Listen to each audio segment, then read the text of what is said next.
Et yo tout le monde, c'est Farsapa. Aujourd'hui on se retrouve pour une toute nouvelle vidéo. Aujourd'hui les amis, nouveau quotidien JO pour la journée du 1er août. Donc on commence comme d'habitude avec les épreuves du jour. Aujourd'hui ça aura vraiment pas été une grande journée pour nos sportifs français, puisque au final on n'a récolté qu'une seule médaille. Et c'est grâce à Titouan Castries, une médaille d'argent. Donc dans le sport de canoë-kayak slalom, plus précisément dans le kayak monoplace, une belle médaille d'argent quand même qui fait très plaisir. Passons directement au sport collectif tout d'abord avec le basket 3x3 féminin. Il y a eu deux parties. Aujourd'hui ça a avancé quand même plutôt vite.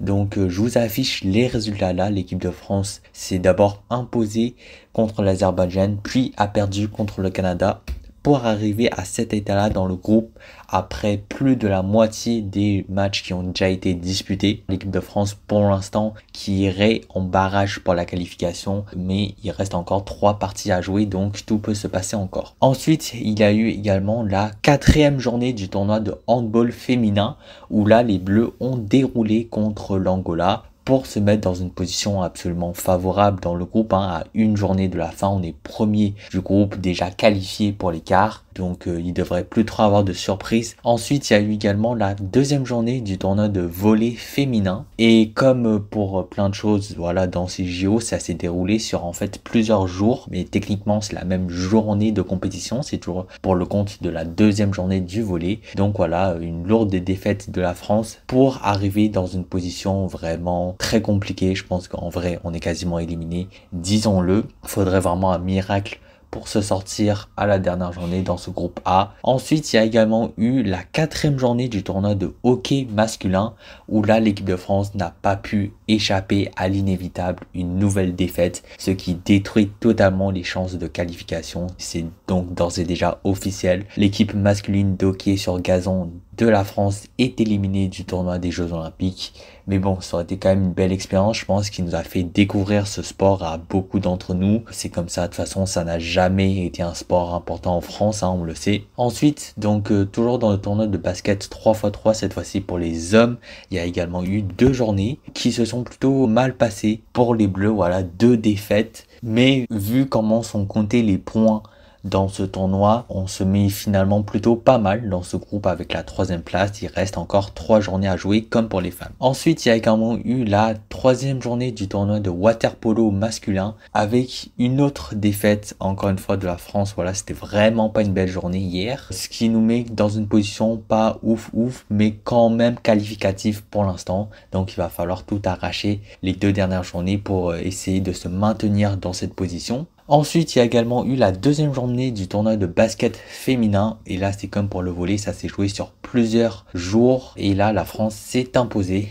contre le Nigeria pour arriver première du groupe à une journée de la fin. Donc, c'est plutôt pas mal. Maintenant, pour ce qui est du point sur les médailles, donc la Chine s'envole un petit peu avec 11 médailles d'or et 7 d'argent. Ensuite, les États-Unis remontent de beaucoup avec cette 2e place de 9 médailles d'or et 15 d'argent. La France passe 3e, c'est quand même pas mal avec 8 or et 11 argent. On espère bien sûr que on pourra se maintenir dans cette position. Ensuite, l'Australie 8 or 6 argent, le Japon 8 or 3 argent. On descend un petit peu avec la Grande-Bretagne 6 or 7 argent.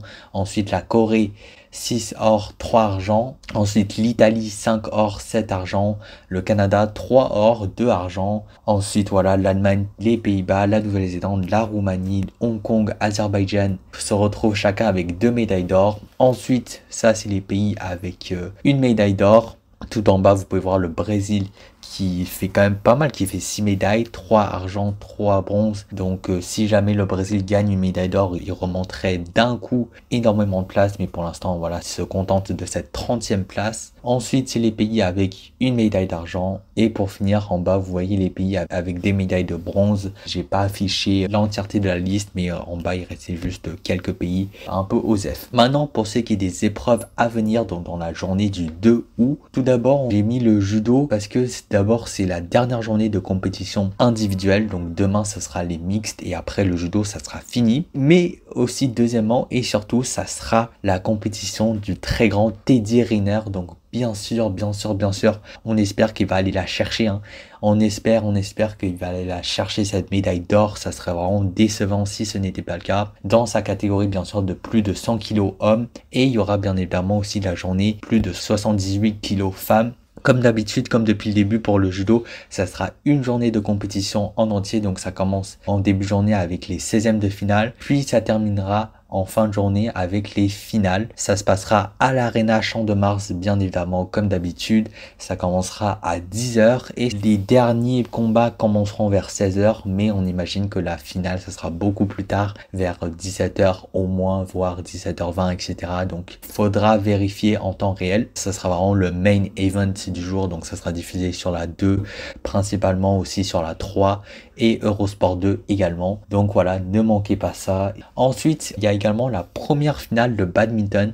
Voilà, pour les épreuves de double mixte à l'Arena Porte de la Chapelle, aussi connu sous le nom de Adidas Arena pour ceux qui préfèrent. Le match pour la médaille de bronze, ça sera à 15 h. Puis le match pour la médaille d'or, ça sera approximativement à 16 h 10. Mais ça dépendra forcément donc de quand le match de bronze finira, vu que aujourd'hui le judo c'est vraiment le main event. Si Teddy Riner parvient à aller loin, donc ça sera diffusé uniquement sur la plateforme de streaming Max qui a un partenariat avec Eurosport. Donc voilà, c'est même pas diffusé sur Eurosport 1 ou 2, c'est un peu décevant, mais voilà, pour les fans de badminton, allez-y, c'est seulement sur Max. Sinon vous pouvez vous débrouiller aussi avec un VPN pour mettre d'autres pays, essayer de faire des petits cafouillages, mais c'est vrai que normalement ça devrait pas être diffusé sur la télé câble malheureusement. Donc pour les fans de badminton, voilà, je vous affiche les affiches.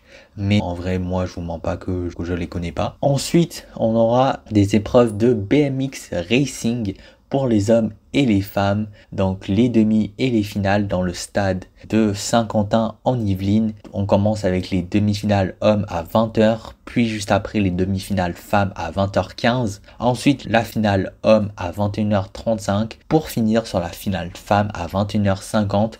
Je vous invite quand même à vous brancher parce que ça a l'air vraiment ultra intéressant et en plus c'est pile pendant la mi-temps de France-Argentine, donc voilà, allez-y, ça a l'air d'être vraiment un truc de malade. Ça sera sur la chaîne Paris 2024, la chaîne numérique de France TV et sur Eurosport 2 également. Ensuite, bon, normalement je vous affiche pas ça parce que si on regarde d'un point de vue vraiment objectif, c'est pas des matchs ultra importants, mais bon, bien sûr vous savez, moi mon sport préféré c'est le foot et aujourd'hui j'étais quand même obligé de vous l'afficher parce que ça reste un choc absolument gigantesque. Les quarts de finale bien sûr du tournoi homme de foot au JO, ça se passera bien sûr dans les divers stades de la France, mais plus précisément pour France-Argentine, ça sera à Bordeaux. Donc voilà, voici les affiches de ces quarts de finale. Maroc, États-Unis à 15 h, Égypte, Paraguay à 19 h, Japon, Espagne à 17 h. Et bien sûr, on termine sur le choc France-Argentine à 21 h. Ça sera retrouvé sur Eurosport 1 et France 3, tandis que les autres rencontres seront à retrouver seulement sur Max. Donc on espère bien sûr que les Bleus